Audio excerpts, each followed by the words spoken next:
হচ্ছে না, ওকে অন্য জিনিস খাওয়াতে হবে, গরুর দুধ খাওয়াও, এই খাওয়াও, সেই খাওয়াও, অনেক কথা হয়। আমি এই কারণেই বলবো আপনাদেরকে নিজেদের ডিসিশন যে 6 মাস পর্যন্ত যাতে শুধুমাত্র বুকের দুধ খাওয়ানো হয়, আর শিশুকে যাতে যত্নে রাখা হয়, বুকের দুধ খাওয়ানোর পরে যাতে ঘাড়ের উপরে তুলে এইভাবে মাথা রেখে দুধ তোলানো হয়। আর একটা কথা কি, এই জিনিসটা আমি বললাম যে জন্মের পর আমরা যে ভাবি 5-6 দিন পরে যে বাচ্চার ওজন কমে গেছে, এক সপ্তাহ ব্যাপী একটা কর্মসূচি নিয়েছি। একদম সাধারণ ব্যাপার মনে হয়, উপর দিয়ে দেখলে মনে হয় সাধারণ ব্যাপার, কিন্তু এটা এরকমই। খুব দূর থেকে সাগরকে দেখলে দেখা যায় খুব ছোট, কিন্তু যখন এখানে যায় তার কোনো কুল কিনারা থাকে না। তার যে মানে জলের যে কত গভীরতা সেটা বোঝা যায় না। সেরকম ভাবে এটা নিয়ে যদি আমরা আলোচনা না করি সেটা বোঝা যায় না।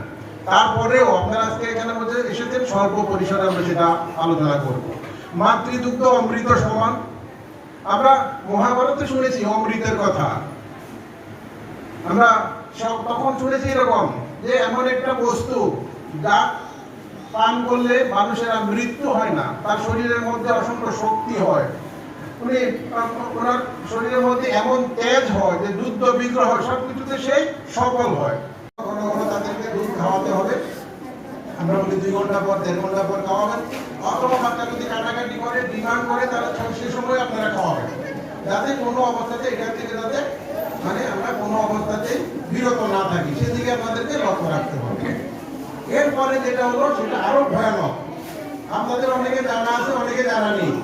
সেটা হলো যখন দুধ খাওয়াবেন মুখের মধ্যে রেখে কোলের মধ্যে রেখে খাওয়াতে হয়। বাচ্চাকে এরকম করে চেষ্টা করে দুধের মধ্যে লাগিয়ে এভাবে খাওয়াতে হয়।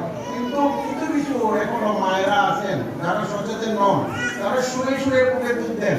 আপনাদেরকে একটা তথ্য দিই, আমরা গত মাসে এর আগের মাসে আমরা একটা মিটিং করেছিলাম ডিএম অফিসে।